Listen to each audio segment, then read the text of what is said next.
में बड़ी खबर। कर्नाटक के सेक्स स्कैंडल केस में पूर्व प्रधानमंत्री एचडी देवेगौड़ा के पोते और जेडीएस नेता प्रज्वल रेवन्ना का नाम आने के बाद सियासी संग्राम तेज हो गया है। कर्नाटक की हासन सीट से सांसद प्रज्वल रेवन्ना अब भी फरार है। वो देश में ही नहीं है। मामला बढ़ने पर पार्टी ने अब उन्हें सस्पेंड तो कर दिया, लेकिन इस पूरे मामले में जेडीएस नेता और रेवन्ना के चाचा एचडी कुमारस्वामी ने कर्नाटक के डिप्टी सीएम डीके शिवकुमार को ही कटघरे में खड़ा कर दिया। डीके शिवकुमार ने भी कुमारस्वामी पर पलटवार किया। वहीं कर्नाटक में जेडीएस की सहयोगी बीजेपी के नेता और केंद्रीय गृह मंत्री अमित शाह ने कर्नाटक की कांग्रेस सरकार पर सवाल उठाए कि वो कार्रवाई क्यों नहीं कर रहे।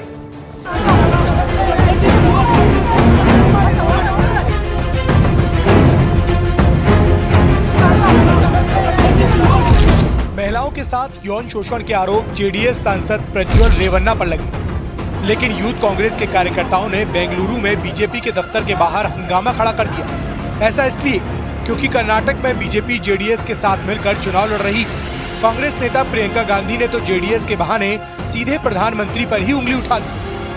कर्नाटक में एक बहुत बड़ी बात निकली है कि उनके साथ जो मंच पे खड़े थे, जिनके लिए मोदी जी ने वोट मांगा, उन्होंने हजारों महिलाओं के साथ दुष्कर्म किया, हजारों महिलाओं के साथ। मैं पूछना चाहती हूं, मोदी जी क्या कहते हैं इसके बारे में? क्या कहते हैं हमारे प्रधानमंत्री इसके बारे में? हमारे गृह मंत्री क्या कहते हैं इसके बारे में? मगर अमित शाह ने दो टूक कहा कि बीजेपी का इस मसले से कोई लेना देना नहीं है। उन्होंने सवाल किया कि राज्य की कांग्रेस सरकार खुद कोई एक्शन क्यों नहीं ले रही। कांग्रेस पार्टी जो हम पर आरोप लगाना चाहती है, मैं छोटी सी बात पूछना चाहता हूं, वहां सरकार किसकी है? सरकार कांग्रेस पार्टी की है। फेक वीडियो आपके ध्यान में ही होंगे क्योंकि टाइम पर रिलीज किए गए हैं। और अब तक कार्यवाही कांग्रेस पार्टी ने क्यों नहीं की? कार्यवाही हमने नहीं करनी है। ये लॉ एंड ऑर्डर का इश्यू स्टेट का इश्यू है। प्रियंका जी हमसे सवाल पूछ रही है। प्रज्वल रेवन्ना पूर्व प्रधानमंत्री एचडी देवेगौड़ा के पोते हैं। वो कर्नाटक के हासन से सांसद हैं और इस बार भी वो वहीं से चुनाव लड़ रहे हैं। ये मामला सामने आया 24 अप्रैल को, जब सेक्स स्कैंडल से जुड़े वीडियो वायरल हुए। राज्य महिला आयोग को शिकायत के साथ एक पेन ड्राइव भी मिली, जिसमें करीब 3000 अश्लील वीडियो थे। इस दौरान रेवन्ना के घर काम करने वाली महिला ने भी उनके खिलाफ शिकायत दर्ज करवा दी। इस वजह से जेडीएस ने प्रज्वल रेवन्ना को पार्टी से निलंबित कर दिया। मगर इस पूरे मामले के पीछे राज्य के उप मुख्यमंत्री डीके शिवकुमार का हाथ बताया। Only yesterday in our electronic media, one channel, he exposed, he spoken with that media, he disclosed that cassette was handed over to Deputy Chief Minister before I think 2 or 3 months back. So do you think DK Shivakumar is responsible behind this? He is the main. If anything moral right is there with Siddaramaiah, he is an advocate, not only a Chief Minister. If any responsibility is there, he must dismiss this man. मगर DK Shivkumar ने इस case से अपना पल्ला झाड़ लिया। No one in Karnataka believes Mr. Kumaraswamy. Every day he changes his stand.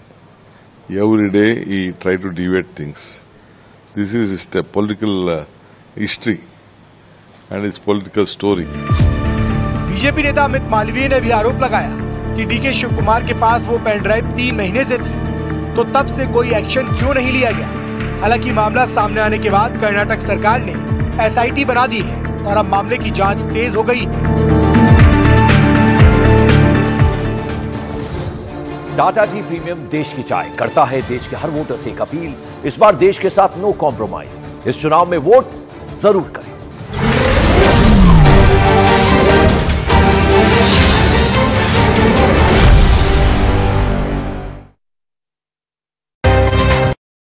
आप देख रहे हैं न्यूज़ 18 इंडिया। चल हो जा शुरू। केसरिया से मन जोगी हुआ रे, दिल झूमे देखो पतवारा हुआ रे, दिल झूमे देखो पतवारा हुआ रे। हर पल मनाओ केसरी त्योहार। विमल। बोलो जुबान केसरी। बंगाल की बसीरहाट लोकसभा सीट पर बीजेपी प्रत्याशी रेखा पात्रा का टीएमसी समर्थकों ने विरोध किया।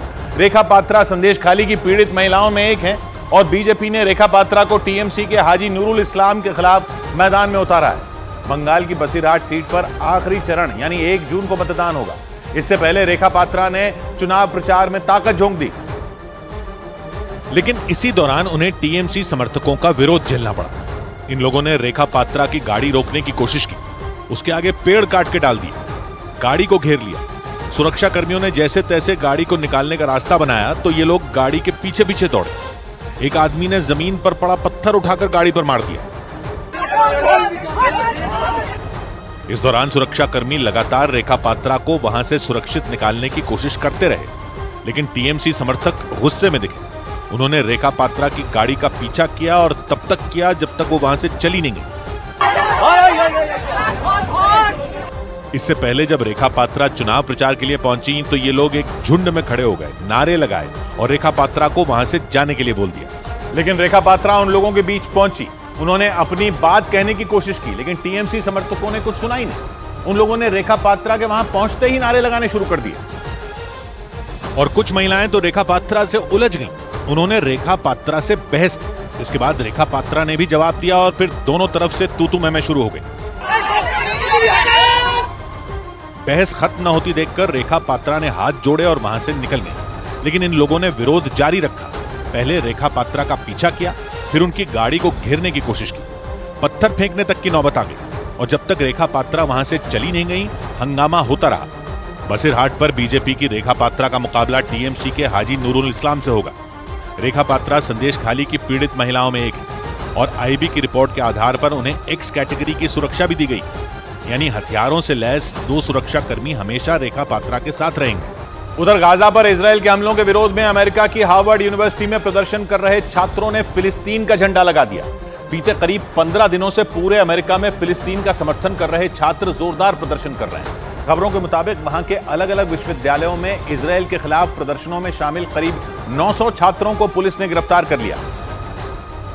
लेकिन अमेरिका की हार्वर्ड यूनिवर्सिटी में तो प्रदर्शनकारी छात्रों ने तोड़फोड़ के बाद फिलिस्तीन का झंडा ही फहरा दिया। छात्रों ने फिलिस्तीन का झंडा उस जगह फहराया जहां जॉन हार्वर्ड की प्रतिमा बनी है और वहां अमेरिका का झंडा फहराया जाता है। लेकिन गाजा पर इजरायल के हमलों से नाराज छात्रों ने अमेरिका के झंडे को हटाकर फिलिस्तीन का झंडा फहरा दिया।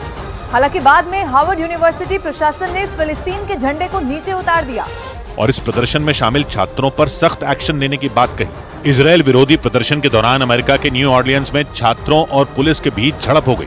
वहां से इस घटना का जो वीडियो सामने आया उसमें पुलिस वाले सड़कों पर फिलिस्तीन का समर्थन कर रहे छात्रों को वहां से हटाने की कोशिश करते दिखाई दिए।